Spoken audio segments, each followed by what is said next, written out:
கேட்டுக்கிட்டு இருக்காங்க. நம்ம 2 பேரும் விவாதம் பண்ண வந்திருக்கோமே தவிர சண்டை போட வரல. முதல்ல அதை புரிஞ்சுக்கங்க. பெரியாரை நாங்க ஏத்துக்கிட்டதுனால எங்களை குற்றவாளியா பார்க்காதீங்க. நாங்க மதத்தில் இருக்கிற மூலத்தனத்தை சொல்ல வந்திருக்கோம். பெரியாரை நம்புறது மூலத்தனம் சொல்லாதீங்க. கொஞ்சம் முன்னாடி ஐயா சொன்னாங்க, ஏன் ஒரு வளர்ப்பு மகனை எடுத்துட்டு அவன்கிட்ட சொத்தை எழுதி வச்சாருன்னாங்க. நான் சொன்னதை காதுல வாங்கினாங்களா இல்லையானே தெரியல. ஒரு ஆளை நம்பினாரு, அவர்கிட்ட மாநாடு போட்டு சாவி கொடுத்தாரு. அந்த பையன் சரியா செய்யல, திரும்ப சாவியை வாங்கினாரு. அதுக்கப்புறம் தான் அவருக்கு யாரையும் எடுத்தா ஒரு நம்பிக்கை இல்லாமல் தன்னிடம் சின்ன பிள்ளையில இருந்து வளர்ந்த அந்த மணியமே திருமணம் செய்ய வேண்டிய கட்டாயம் வந்தது.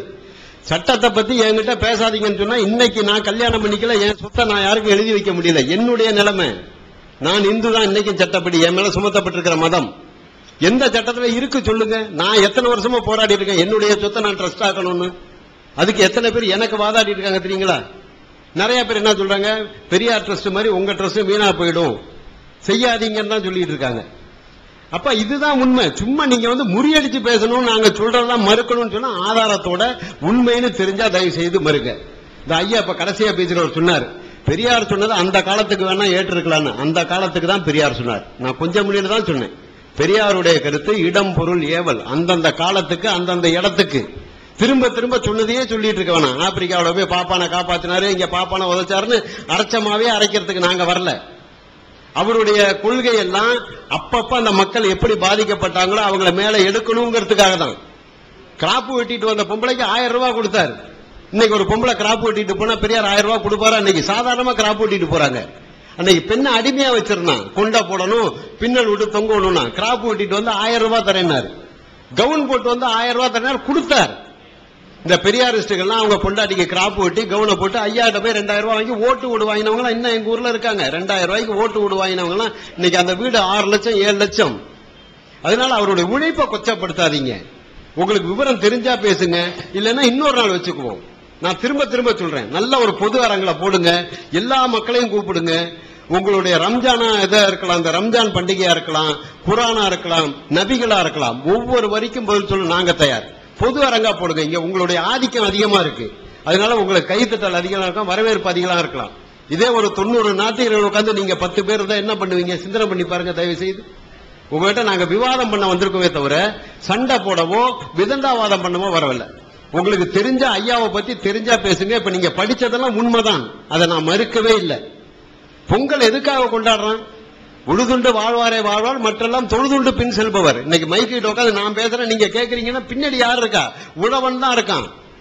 இன்னைக்கு பெரிய பெரிய ராக்கெட்டை கண்டுபிடிக்கிறான், ஏரோப்ளேன் கண்டுபிடிக்கிறான், உழவன்ல தான் எங்க இருந்து கண்டுபிடிக்க முடியும்? அதுக்குதான் ஐயா சொன்னார், உழுதுண்டு வாழ்வாரே வாழ்வார் திருவள்ளுவர், மற்றெல்லாம் தொழுதுண்டு பின் செல்பவர். அவனை கும்பிட்டுட்டு தான் போகணும். நீங்க ஒண்ணு இப்ப ராக்கெட் ஓடலன்னா ஒண்ணு நாடு வீணா போயிடாது, ஊரு வீணா போயிடாது. ஒரு நாள் உழவு தொழில் இல்ல அப்படின்னு சொன்னா என்ன ஆகும் நிலைமை? அதனால அந்த உழவு தொழிலுக்கு ஒரு மரியாதை. அது அந்த மாடை வச்சு அவன் கொடுக்குறான். நமக்கு எதா இருந்தாலும் கடவுள். இன்னும் சொல்ல போனா இந்து மதத்துல எல்லாமே கடவுள். அவன் மாட்டை கடவுள் தான் கும்பிடுறான், வாழைக்கடியில கையை விட்டு தொட்டு கும்பிடுறான், நல்லா தான் தெரியுது. நாங்க கூட கேட்போம், அந்த மகாலட்சுமிக்கு அந்த உடம்புல வேற எங்கேயுமே இல்ல, வாழைக்கடியில தான் இருக்குதான்னு கூட கேட்போம். அது வேற சமாச்சாரம். அவன் அந்த இனத்துல பிறந்துட்டானே. நீங்க எப்படி ஒண்ணுக்கு உதவாத ஒண்ணு ஏத்துக்கிட்டீங்களோ அதே மாதிரி அவன் ஒண்ணுக்கு உதவ ஒண்ணு ஏத்துக்கிட்டு இருக்கானே. எப்படி அந்த உழவனை நீங்க தப்புன்னு சொல்ல முடியும்? நாங்க என்ன உழவன் பெரிய புத்திசாலின்னு சொல்றோமா? அவனும் பாத்தீங்கன்னா இப்ப டிராக்டருக்கு பூஜை போடுறான், மாட்டுக்கு போட்டு டிராக்டருக்கு மாலை கட்டி அதுகிட்டையும் போய் சூடம் காமிச்சிட்டு தான் இருக்கான். ஆனால் அவனுக்கு உழவு தொழிலுக்கு செய்யற கருவிக்கு ஒரு மரியாதை செய்யறான். அதே இப்ப நவராத்திரி அன்னைக்கு ஆயுத பூஜை. எங்க ஊர்ல எத்தனை இஸ்லாமியர் தெரியுங்களா வண்டிக்கு? இப்ப ஏன் அபார்ட்மெண்ட்ல 8 பேர் 8 காரு, 6 பேர் முஸ்லீம் தான். 6 காருக்கும் பூஜை போட்டாங்க. ஒரே ஒரு கார் என் காருக்கு தான் நான் பூஜை போடல. நாங்க வெளியே தான் நிக்குது பாருங்க. இஸ்லாமியர்கள் போட்டாங்க. அப்ப அவங்க என்ன சொல்றீங்க?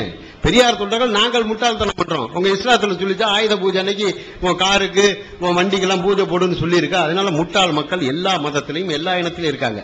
அதை பத்தி குறை சொல்ல வரவே இல்லை. அதனால திரும்ப தயவு செய்து சொல்றேன், விவாதம் பண்ணுவோம்னா தாராளமா பண்ணுவோம், உட்கார்ந்து பண்ணுவோம். சும்மா ஏதாவது ஒரு பாயிண்ட பிடிச்சிட்டு பிரியாணி பொங்கல்னு வைக்க கூடாது, ஆட்டுக்கால் சூப் பொங்கல் வைக்க கூடாதுன்னா இதெல்லாம் ஒரு மேடைக்கு தகுந்த வாதம் கிடையாது. இந்த வாதம்லாம் நான் நேற்றுக்கு முந்தா நாள்லாம் பேசுறதுக்கு நிறைய பேசியிருக்கலாம். அது நமக்கு தேவையில்லாத சமாச்சாரம். திரும்பவும் சொல்றேன். அதனால இந்த பிரியாணிக்காக ஒரு இதுனா, பிரியாணிங்கிறது அரபு நாட்டில இருந்து வந்த உணவு. அது இந்திய உணவு கிடையாது. பிரியாணியோ புலவு சோறோ நெய் சோறோ ஏதோ நீங்க எல்லாம் சாப்பிடறதுனால உங்க வீட்டுல சாப்பிட்டதுனால நாங்க கத்துக்கிட்டோமே தவிர, எங்க சாப்பாடெல்லாம் இட்லி தோசை சோறு பழைய சோறு ஊறுகாய் பொங்கல், இதுதான் எங்க சாப்பாடு. ஆதி திராவிடர் சாப்பாடு அதுதான். இப்ப நீங்களும் முஸ்லீமா மாறலன்னு சொன்னா நீங்களும் அந்த இட்லியும் பொங்கலும் தான் சாப்பிட்டு இருக்க முடியும். ஏன் செய்யறான்? புதுசா அரிசி எடுத்து புதுசா கரும்பு எடுத்துட்டு வந்து வீட்டிலேயே சாறு பிழிஞ்சு அந்த கரும்பு சாரை சுண்டா காய்ச்சி செய்யும் போது அவனுக்கு ஒரு புத்துணர்ச்சி. அவனுடைய உழைப்புல யாரையும் ஏமாத்தல, வட்டி கொடுத்து வாங்கல, கொள்ளை அடிக்கல, போலி பத்திரம் அடிச்சு சம்பாதிக்கல. அவனுடைய உழைப்பு. இப்பெல்லாம் 3 மாசத்துல இருக்கிறோம், அப்பெல்லாம் 6 மாசம். ஒரு குருவப்பட்ட 6 மாசம். இப்ப வந்து டிராக்டர் வச்சு உழுகுறோமே, அறுக்கிற அன்னைக்கு பொங்கல் கொண்டாட முடியாது. ஒரு அறிவுக்கு உகந்த ஒரு வாதம் கிடையாது. ஒரு கன்னி பெண்ணை வச்சு கன்னி பொங்கல் அந்த பெண்ணுக்கு பயிற்சி கொடுக்குறாங்க. ஏன்னு கேட்டீங்கன்னா, நாளை கல்யாணம் மூலமா சமைக்க தெரியுமான்னு கேட்பான். இல்லன்னா மாமியார்ட்ட போய் அங்க அடுப்புங்கிற திட்டு வாங்கிட்டு இருக்கும். சனி உங்க வீட்டுல என்னதான் சொல்லி கொடுத்தாங்கன்னு. ஏங்க ஒரு பொம்பளை பிள்ளைக்கு சமையல் சொல்லி கொடுக்கறது தப்பாங்க? நல்லா சிந்தனை பண்ணி பாருங்க தோழர்களே. தயவு செய்து நடுநிலையா இருந்து சிந்தனை பண்ணி பாருங்க. பெண்ணடிமை கூடாதுன்னு சொன்னார், எல்லாரும் கத்துக்கணும். ஆம்பளை சமைக்க கத்துக்கூடாதுன்னு எந்த இடத்துலயும் பெரியார் சொல்லவே இல்லை. ஆம்பளை துணி துவைக்க கூடாதுன்னு பெரியார் சொல்லல. எல்லா வேலையும் எல்லாரும் கத்துக்கணும். யாருக்கும் யாரும் அடிமையா இருக்கக்கூடாது. அவருடைய சிந்தனை என்னங்க? என்னை விட உயர்ந்தவன் யாரும் இல்லை, என்னை விட தாழ்ந்தவனும் யாரும் இல்லை. பெரியாருடைய சிந்தனை சொல்றாரு. எல்லாரும் சமங்கிறாரு. அப்ப ஒருத்தர் கேட்கறான், எப்படி எல்லாரும் சமம்னா? ஏங்க அவர் காலேஜ் ப்ரொஃபஸரா இருக்காரு, இவர் முடி வெட்டுறாரு. அவர் கத்துக்கிட்டது அவர் செய்யறாரு, இவர் கத்துக்கிட்டது இவர் செய்யறாரு. புரியலையேன்னா ஒரு காலேஜ் ப்ரொஃபஸர் போய் எனக்கு முடி வெட்டு சொல்ல தெரியுமான்னாரு. காலேஜ் ப்ரொஃபஸருக்கு முடி வெட்ட தெரியுமா? தெரியாது. சரி, ஒரு முடி வெட்டுற ஆளுக்கு சரித்திரம் போல தெரியுமா? இவங்க அப்பாட்ட கத்துட்ட வேலை இவரு செய்யறாரு. அவன் புத்தகத்துல என்ன படிச்சானோ அதை செஞ்சு அவன் சம்பாதிக்கிறான். அவனுடைய அறிவு அவனுக்கு, இவருடைய அறிவு இவருக்கு. அதனால அவன் உயர்ந்தவன் கிடையாது, முடி வெட்டுற ஆளு தாழ்ந்தவர் கிடையாது. இன்னைக்கு முடி வெட்டுற ஆள் இல்லைன்னா 3 மாசத்துல நம்மள யாரையும் அடையாளம் தெரியாது. கரடி குட்டி மாதிரி இருப்போம். வீட்டுக்குள்ள போனால யார் நீ உள்ள வராம. உங்களுக்கு வேணா அந்த சிக்கல் தான் இருக்கலாம். சில பேர் தாடியோட இருக்கீங்க, எங்களுக்கு எல்லாம் அப்படி கிடையாது. நான் ஒரு 2 மாசம் முடி வெட்டாம பண்ணுவீங்க, எந்த வீட்டுக்கு போறீங்கன்னு எங்க வீட்லயே கேட்பாங்க. இதுதான் நிலைமை.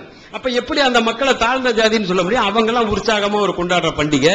இப்ப ரம்ஜான் சொன்னா நீங்க அந்த ரம்ஜான் அன்னைக்கு தான் கொண்டாட முடியும். பிறைப்படிதான் கொண்டாடுறீங்க. ஒவ்வொரு ஆண்டுக்கும் 12 நாள் அமாவாசை வருது.